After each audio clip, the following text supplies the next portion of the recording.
गुजरे हुए 100 साल की तारीख गवाह है, साए की तरह साया फिगन हम पे खुदा है, पे खुदा है, पे खुदा है।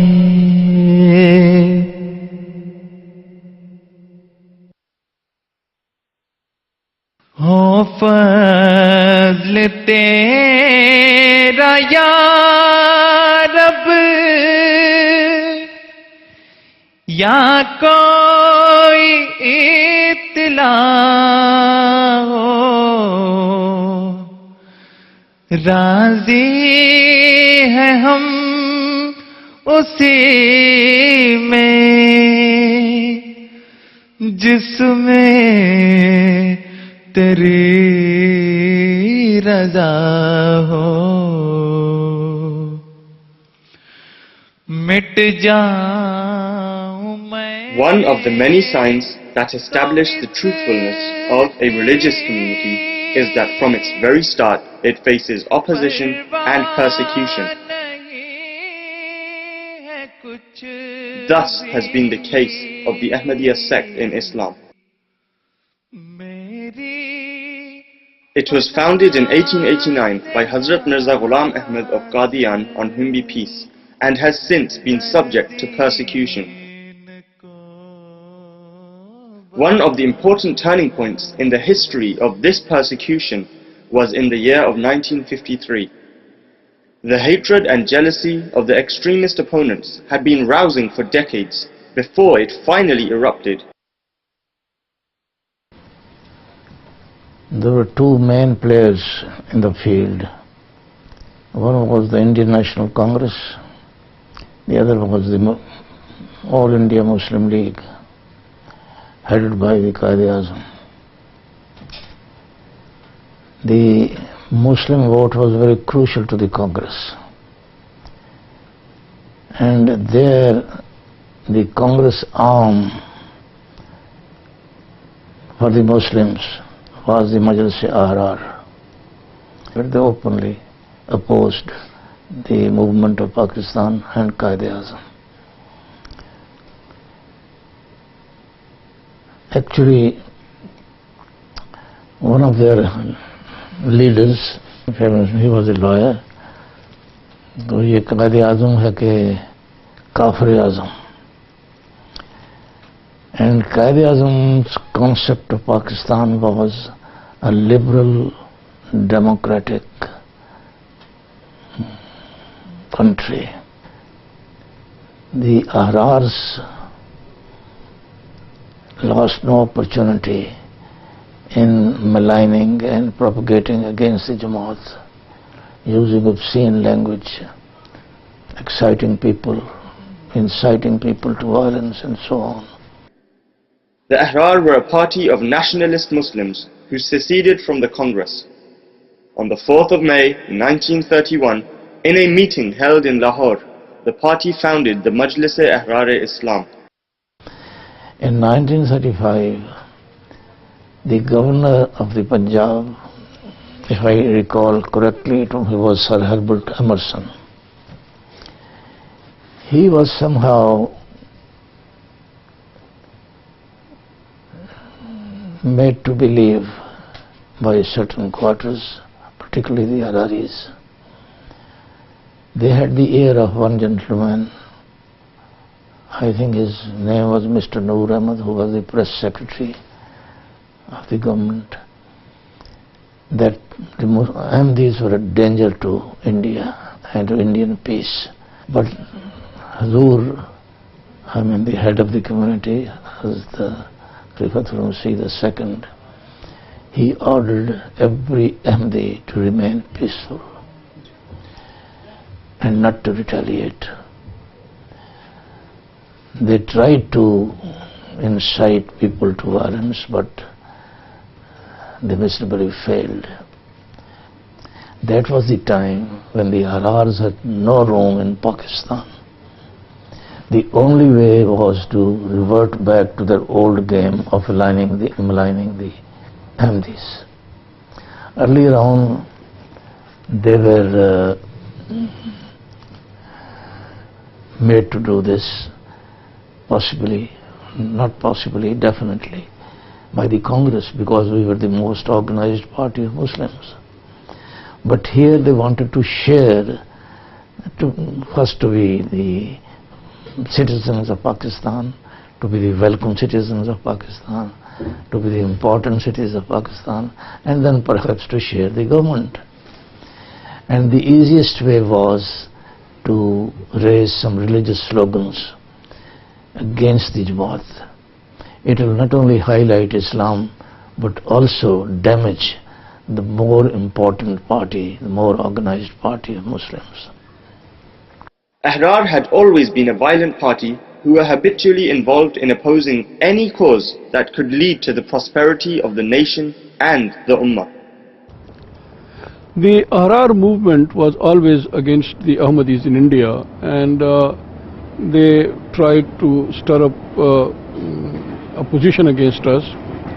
When the partition took place, the Ahrar in India were against the formation of Pakistan, and they did their best that Pakistan should not come into existence. But eventually Pakistan became a reality. So they came to Pakistan, and for some time they just shut their mouths, because they knew that if they talked, people will go against them and say, well, you are the people who are all the time talking about Pakistan, and you are in the lap of Congress, and therefore who are you to talk? اپنے دیس میں اپنی بستی میں ایک اپنا بھی تو گھر تھا. پہلے یہ خیال تھا کہ قادیان پاکستان میں آئے گا. ہم نے خود دیکھا کہ قادیان کے پوسٹ آفس پہ پاکستان کا جھنڈا لہرایا گیا اور ہم بڑے خوش تھے. لیکن اس کے بعد جو بھی ایک الگ بات ہے, بڑی تفصیل چاہتی ہے, جو ایسی کچھ سازشیں ہوئی کہ گرداسپور کا ضلع جو ہندوستان میں شامل ہو گیا, اور وہ پاکستان کا جھنڈا جو تھا وہ اتار دیا گیا وہاں سے, اور وہاں ہندوستان کا جھنڈا لہرایا گیا. یہ ہمارے لیے بڑی تکلیف کی بات تھی, کیونکہ قادیان ہمارا مرکز تھا اور وہاں سے ہجرت کرنا ایک بڑی تکلیف دہ بات تھی. تو حضرت مسلم موعود رضی اللہ تعالیٰ عنہ نے فرمایا کہ نہیں, یہ جذبات درست نہیں ہے. ہم نے تو اسلام کی ترقی کے لیے ہمیشہ کام کرنا ہے. اس زمانے میں جب یہ تقسیم کا سلسلہ جاری تھا, جب یہ تحریک ہو رہی تھی پاکستان کے قیام کی, حضرت مسلم موعود رضی اللہ تعالیٰ عنہ کو بہت ہی شاندار خدمات بجا لانے کی توفیق ملی. وہ ایسی خدمات ہیں کہ ان کے بغیر ہم یقینی طور پہ کہہ سکتے ہیں کہ اگر وہ خدمات حاصل نہ ہوتی تو پاکستان کا قیام نہ ہوتا. سب سے پہلے میں ایک مثال دیتا ہوں, مسلمان کی تعریف. حضرت مسلم موعود رضی اللہ تعالیٰ عنہ نے مسلمان کی تعریف جو بیان کی, قائد اعظم نے اس کو اپنایا اور اس کے مطابق آگے تحریک چلی ہے پاکستان کی. اگر وہ وہ سادہ تعریف ہے کہ جو شخص اپنے آپ کو مسلمان کہے وہ مسلمان ہے. اگر اس تعریف کو قائد اعظم نہ اپناتے اور اس وقت یہ بحث شروع ہو جاتی کہ مسلمان کون ہے اور کون نہیں ہے, تو وہ بحث آج تک چلتی, پاکستان کہیں پیچھے رہ جاتا. تو یہ ایک بات. دہلی میں جب شملہ کانفرنس وہاں پہ ہوئی اس زمانے میں, شملہ کانفرنس میں بھی قریب تھا کہ مسلمانوں کو آزادی مل جائے, پاکستان کا قیام ہو جائے, لیکن وہ شملہ کانفرنس بعض لیڈروں کی ناتجربہ کاری کی وجہ سے, کوتاہی کی وجہ سے, یا کسی سازش کی وجہ سے شملہ کانفرنس ناکام ہو گئی. اس کے بعد دہلی میں تمام لیڈروں کا اجتماع ہوا. حضرت مسلم موعود رضی اللہ عنہ دہلی تشریف لے گئے. ہر لیڈر سے جو اس وقت کوئی اثر رکھتا تھا اپنا آپ نے اس سے ملاقات کی, گاندھی سے, نہرو سے, پٹیل سے, دوسری طرف قائد اعظم محمد علی جناح سے, لیاقت علی سے. اور حضور کی ان ملاقاتوں کا جو تھا نتیجہ وہ یہ نکلا کہ مسلمان لیڈر جو پاکستان جو اس وقت تیار نہیں تھے کہ ہماری شرائط پر ہمیں آزادی نہیں مل رہی, اور اس کا نتیجہ یہ ہوتا کہ ہندو کو سارے اختیارات مل جاتے اور مسلمان پیچھے رہ جاتے. हुजूर ने वार्निंग दी, एक दफा नहीं बहुत दफा, कि अगर इस वक्त जबकि मुतालबात का मौका है हम पीछे रह गए और हम अपने मुतालबात ना मनवा सके तो सदियों तक मुसलमान पीछे चले जाएंगे। उसी जमाने में जब ये तहरीक जारी थी, दिल्ली के एक अखबार ने लिखा कि अहमदियों को शायद ये याद नहीं है कि अफगानिस्तान में उनके साथ क्या हुआ था। अगर पाकिस्तान बन गया, इस्लामी स्टेट कायम हो गई, तो अहमदियों के साथ पाकिस्तान में वही सलूक होगा जो अफगानिस्तान में उनके साथ हो चुका है। उनका इशारा हजरत साहब अब्दुल लतीफ शहीद, हजरत मौलवी अब्दुल लतीफ शहीद और बाकी और शोहदा की तरफ था कि अफगानिस्तान में इनकी जिस तरह से मुखालफत हुई है, पाकिस्तान में भी उनकी उसी तरह से मुखालफत होगी। हजरत मुस्लिम रज़ियल्लाहु ताला अन्हु का ये नहायत पुरशौकत आपने उसका जवाब दिया।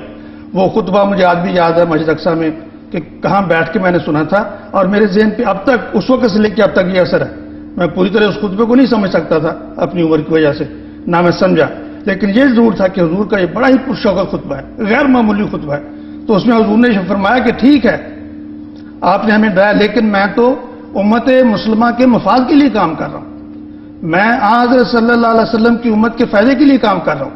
मैं अपने फायदे के लिए काम नहीं कर रहा, मैं जमात के फायदे के लिए काम नहीं कर रहा। जिसमें मुसलमानों का इज्तिमाई तौर पर फायदा है मैं उसके लिए काम कर रहा हूं, और मुसलमानों का इज्तिमाई फायदा पाकिस्तान के क़याम में है। From the time of the creation of Pakistan, Ahrar missed no chance of creating disaffection against Ahmadis. Their outward object was to denounce Ahmadis, but their inward object was to create disorder and lawlessness in Pakistan. In this aim, they succeeded by arousing the feelings of Muslims in Pakistan over fanciful insult to the Holy Prophet, peace be upon him, by placing false allegations on Ahmadis. So they waited for some time, and eventually the time came in 1953. Daulatana, Mian Mumtaz Muhammad Khan Daulatana was the chief minister of Punjab in those days, and he wanted to become the prime minister of Pakistan, because Khwaja Nazimuddin was then the prime minister of Pakistan. To take his place, he wanted some loophole which he can use, and so the easiest thing was the Ahmadiyya question. So Ahrar started a movement against the government and against Ahmadis, and the Punjab government assisted them financially as well as through media. They were given full cover. Ahrar held a defense conference in January 1949 in Lahore, in which they announced their decision to cease functioning as a political party and to continue as a religious group. They began holding their conferences under the label of Tabligh conferences. The demand for the declaration of Ahmadis as a non-Muslim minority was first made at a conference in Rawalpindi, and then in a public meeting held at Pind Dadan Khan on the 1st of May 1949. I was then a student at the TI College Lahore when this whole thing erupted, and TI College was the main target of these people. They will come in a big processions and throw stones at us, and wanted to put the TI College into ruins. So this spread all over Punjab, the Punjab, everywhere, because of the Ahrar propaganda and the government help. Ahmadis were killed, their houses were burned, and it was a very, very, very great trial for the Ahmadis. Majlis-e-Ahrar continued plotting against the community and tried its level best to get the Ahmadis declared as a non-Muslim minority. A meeting was held on the 2nd of June 1952. It was in this conference the following demands were formulated: that the Ahmadis be declared a non-Muslim minority, that Chaudhry Zafrullah Khan is removed from the office of Foreign Minister, and that Ahmadis be removed from all key posts. In January 1953, Majlis-e-Amal held a convention in Karachi. The vicious leaders of the Ahrar gave an ultimatum to the Prime Minister of the time, Khwaja Nazimuddin. This ultimatum said that if, within a month, Ahmadis were not declared a non-Muslim minority, and the Foreign Minister, who was an Ahmadi, and other Ahmadis occupying key posts in the state were not removed from their offices, then Majlis-e-Amal will take action. Pakistan में अहमदियों की मुखालफत का तकरीबन तसलसल से ही मुखालफत जारी रही, लेकिन बाज़ दौर ऐसे आए जिसमें बहुत ज़्यादा मुखालफत की गई और यूं लगता था कि इस तरह की साजिश की गई है कि बज़ाहिर अहमदी नहीं बचेंगे। बज़ाहिर मैं कह रहा हूं कि बज़ाहिर अहमदी नहीं बच सकते, बल्कि मैं समझता हूं अगर यहाँ वो वाक़या बयान किया जाए तो जो हालात की है संगीनी उसका अंदाज़ा हो जाएगा। मौलाना अबुल अता साहब, हज़रत मौलाना शम्स साहब और बाज़ और बुजुर्ग, ख्वाजा नाज़मुद्दीन जो उस वक्त पाकिस्तान के वज़ीर आज़म थे, उनसे मिलने के लिए कराची जा रहे थे, तो लाहौर में उनका एक ऐसा इत्तफाक हुआ कि उनकी मुलाकात जमात इस्लामी के सरबराह मौलाना मौदूदी से हुई। तो मौलाना मौदूदी ने कहा कि आप अगर मुझे अच्छा हुआ कि आपसे मुलाकात हो गई है, आप मेरा पैगाम मिर्जा साहब को यानी हजरत मुस्लिम मौऊद रज़ियल्लाहु अन्हु को पहुंचा दें।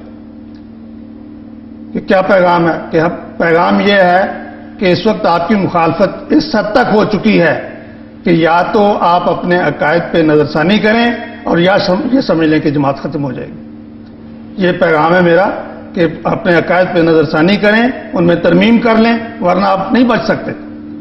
ये जमात इस्लामी के सरबराह का पैगाम था, हजरत इमाम जमात अहमदिया के नाम। हजरत मौलाना अबुल अता साहब हमारे उस्ताद, हमने ये वाक़या उनसे कई दफ़ा सुना। वो फरमाया करते थे कि मैं चूंकि कहीं बैठा था इत्तेफाक से, तो मैंने कहा कि मौदूदी साहब ये आप क्या कह रहे हैं कि इमाम साहब को, हजरत इमाम जमात अहमदिया को ये पैगाम पहुंचाया जाए? इसका जवाब तो मैं आपको यहां दे सकता हूं। कहते नहीं नहीं मौलवी साहब, आप समझ नहीं रहे मेरी बात को। इस वक्त मुखालफत इतनी शदीद है, आपको उसका पता नहीं है। इतनी शदीद मुखालफत है कि जमात के बचने का सवाल ही पैदा नहीं होता। जमात खत्म हो जाएगी सिवाय इसके कि वो अपने अकायद में तरमीम कर ले। मौलवी साहब फरमाते हैं कितनी भी मुखालफत हो, मेरा जवाब यही है, हमारे इमाम का जवाब भी यही होगा कि अगर ये जमात खुदा की तरफ से है तो कोई मुखालफत इसको खत्म नहीं कर सकती, और अगर ये खुदा की तरफ से नहीं है तो कल की खत्म होती आज खत्म हो जाए, और यकीनी तौर पे ये जमात जो खत्म नहीं होगी। ओ साफ़े करीमाना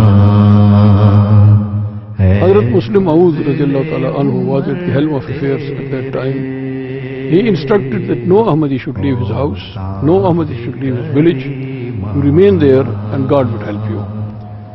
I see God running towards me. And he said that look at your history. Has ever God forsaken you before, that he will forsake you now? It was a very, very strongly worded message that he gave. On this, the Punjab government decided to curb Huzur's movement and to stop him from public speeches. A conference was held in the early hours of the 27th of February 1953 of the central ministers and representatives of the West Pakistan provinces. In that conference, it was decided to reject the ultimatum and to arrest the prominent members of Majlis-e-Amal in Karachi. The disturbances commenced immediately after as a direct result of these arrests. Well, in fact, the causes of the martial law in 1953 was a politically motivated so-called religious movement that was backed up by two main religious movements of that time. One was notoriously named as Majlis-e-Ahrar, and the second one was Jamaat Islami.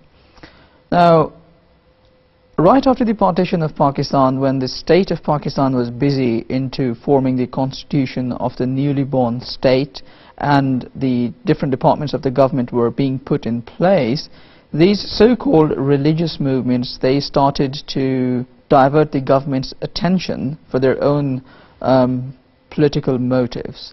So eventually martial law was a mini martial law, that was martial law confined to Lahore and some suburban areas, was imposed, and most of the Maulvis were arrested and some were put behind the bars. Maulana Maududi was given death sentence, which was remitted later on into hard life imprisonment. And particularly they were sending delegates to meet the then Prime Minister Khwaja Nazimuddin of that time. When they saw that the government was not readily accepting their demands, they gave a threat to the government that unless the government meet their demands as they were asking for it, then they would take direct action against the government. And the most important threat was that they would lead a movement of civil disobedience. Now, civil disobedience means that where the civilians of the state, they would not obey law and order, rather they would take law and order in their own hands, and they would challenge the writ of the government. That, in fact, they did in 1953. They led protests and rallies starting from Karachi, Lahore, different parts of Punjab. They started looting different Ahmadis, their businesses, their shops, started killing Ahmadis and severely injuring them. Now, that was not on a small scale, it was on such a massive scale that the government had to actually intervene. And in order to control the situation of law and order, they had to impose martial law.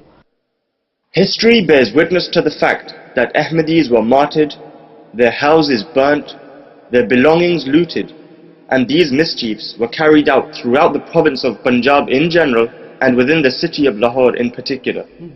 मुखालफत के दौरान अहमदियों को तकलीफ पहुंचाने के लिए एक बड़ा ही घटिया किस्म का वार किया गया। रतनबाग जो लाहौर में म्यू अस्पताल के पास है, जहां मुस्लिम औरत जिलानों की क़यामगाह थी, वहां से 53 के फसादात में दुश्मनों को खुश करने के लिए बाज़ पुलिस अफसरों ने छापा मारा और वहां से हजरत मिर्जा शरीफ अहमद साहब और हजरत साहबजादा मिर्जा नासिर अहमद साहब को गिरफ्तार कर लिया गया, बिल्कुल जालिमाना तरीके पे, बगैर किसी वजह के, बगैर किसी कसूर के। कसूर जो जाहिर किया गया, जो बताया गया कागजात में, वो ये था कि हजरत मियां नासिर अहमद साहब के पास एक खंजर मिला है। वो खंजर एक मुरस्सा किस्म का छोटा चाकू था जो खानदानी तौर पे वो शायद कभी उससे प्याज भी काटने का काम नहीं लिया गया होगा, वो एक निशानी थी, खानदानी तौर पे चला आ रहा था। तो वो पड़ा हुआ था, उसको बहाना बना के हजरत मियां साहब के पास कोई नाकारा सी बंदूक नजर आई उनको, या खुद डाल दी उन्होंने, पुलिस तो वहां सब कुछ कर सकती है। भारत नहायत बोदे और रकीक किस्म के इल्जाम, गलत इल्जाम लगा के जमात की इन बरगुज़ीदा शख्सियात को गिरफ्तार किया गया। तो बड़ी बशाशत से खुदा ताला का मंशा समझते हुए हजरत मियां साहब ने वो वक्त गुजारा। और ये लतीफ़े की बात है कि उस वक्त बहुत बड़ा नाम और बड़ा शान और बड़ा शिमला और बड़ी दाढ़ी, बड़े बड़े मौलवी जो थे, मौलवी अब्दुस्तार जैसे, वो दाढ़ियां मुंडवा के और भेस बदल के इधर उधर भागने की कोशिश कर रहे थे। बाज़ उनमें से उन्होंने जेल की हवा भी खाई।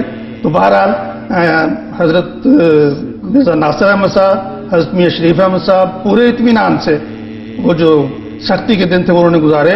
वहाँ पे और भी जो अहमदी थे, नमाज बा जमात हो रही है, दर्स हो रहा है, कुरान हदीस की बातें हो रही हैं, और खुदा ताला के फजल से इस इब्तिला को उसी तरह काटा जिस तरह किसी एक मोमिन की शान होती है, और उसमें कोई जज़ा फजा, कोई परेशानी नहीं। और खुदा ताला ने अहमदियों की दुआओं को सुना और इब्तिला के दिन ये खत्म हुए और वो बाइज्जत तौर पर बरी हो। The government decided to stop Hazrat Sahab from making public speeches or even khutbah.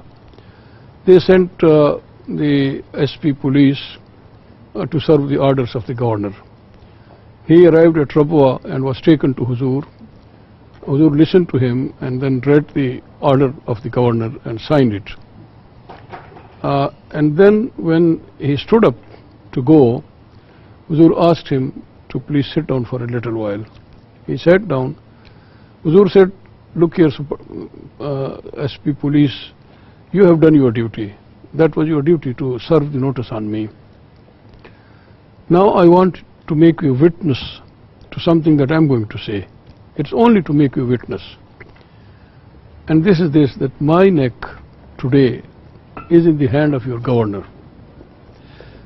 But the neck of the governor is in the hand of my God. The governor has done what he wanted to do. Now watch what God is going to do in response to the governor's instructions." So he became very scared, the superintendent of police, and he said, "Sir, I have only come to convey, to serve the notice." And Huzur said, No, I'm not blaming you at all. I'm only making you a witness to it, that now you will see that my God will work. Your governor has already worked. What else he can do? Within 3 days, the governor was dismissed. The next governor came, and the first order he issued was, Mirza Mahmud Ahmad is allowed to public speaking, and that order has been taken off. So within a week, God showed this great miracle that the governor was ousted from his post, new governor came, and Huzur, did not stop for a little while, because all the sermons, he started delivering sermons, public speeches. So this was a great thing that happened, how God protected us in 1953. But after the martial law, the whole thing collapsed, the Ahrar movement collapsed.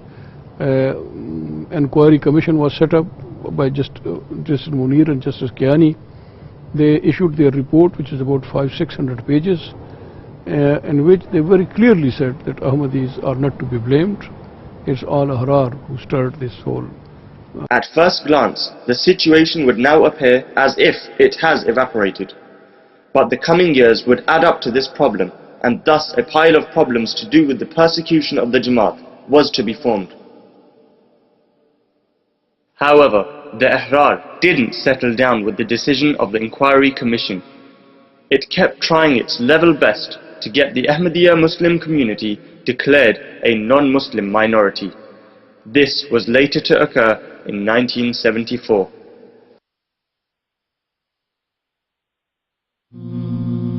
گزرے ہوئے 100 سال کی تاریخ گواہ ہے گزرے ہوئے 100 سال کی تاریخ گواہ ہے سائے کی طرح سایہ فگن ہم پہ خدا ہے پہ خدا ہے ہم پہ خدا ہے